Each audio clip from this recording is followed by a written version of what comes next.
But I was also looking on Twitter before as well after I got that or saw that report. And I think we're kind of burying the lead with this story from the Sportsnet report, because I think there's a quote on Lou Lamoriello that's a little bit more juicy, which is, I'll read it to you. Shout out Dave Bismo.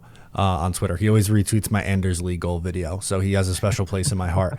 But he says, forget Mayfield. The more intriguing item from Keprios is, quote, lots of people in the industry think the 82-year-old won't be back in this position with the organization next season, so ownership could be putting pressure on Lamoriello to ensure he brings back assets. Yeah. Which is what we want to hear.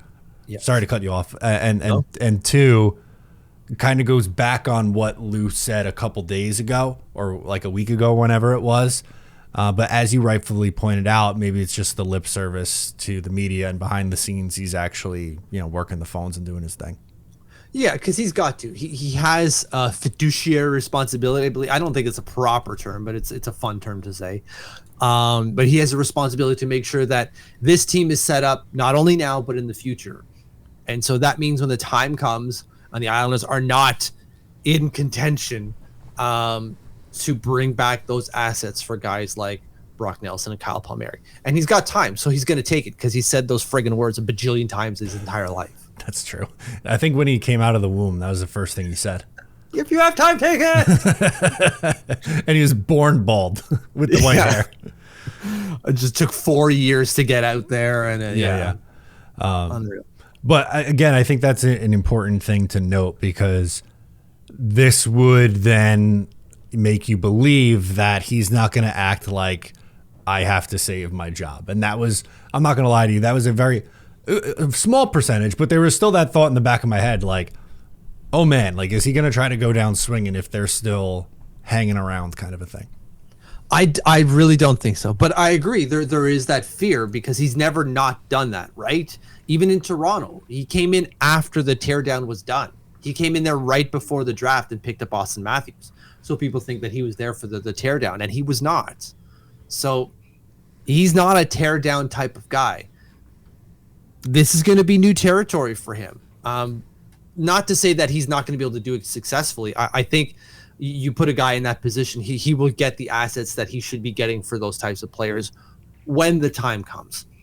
But I think you're right. The big takeaway isn't necessarily that Lou is shopping guy.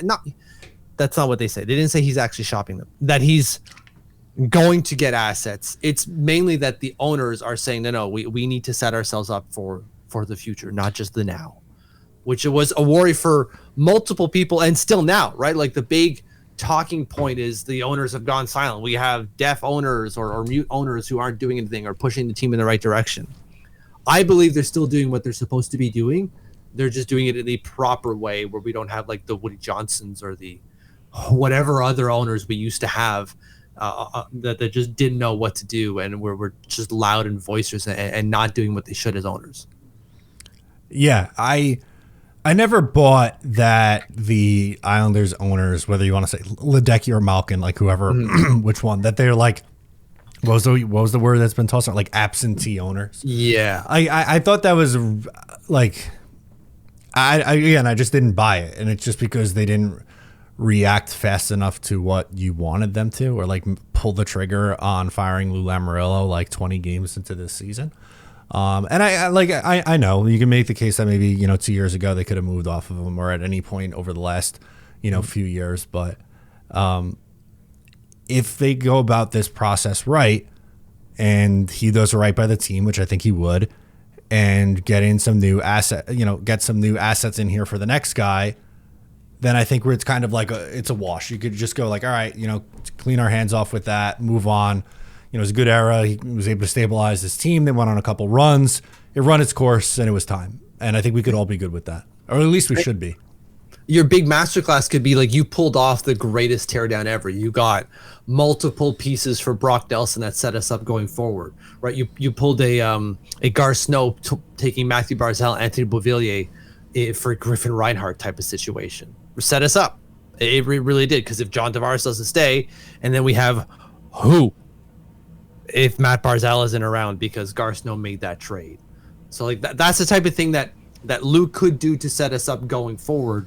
And maybe people won't give him the respect for it, but I think he knows my legacy is secure already in the Hockey Hall of Fame as a builder. I'm good. I just need to do right by this team going forward, and he will. If you like that, make sure to subscribe to Up the Turnpike on Patreon for more exclusive New York Islanders content.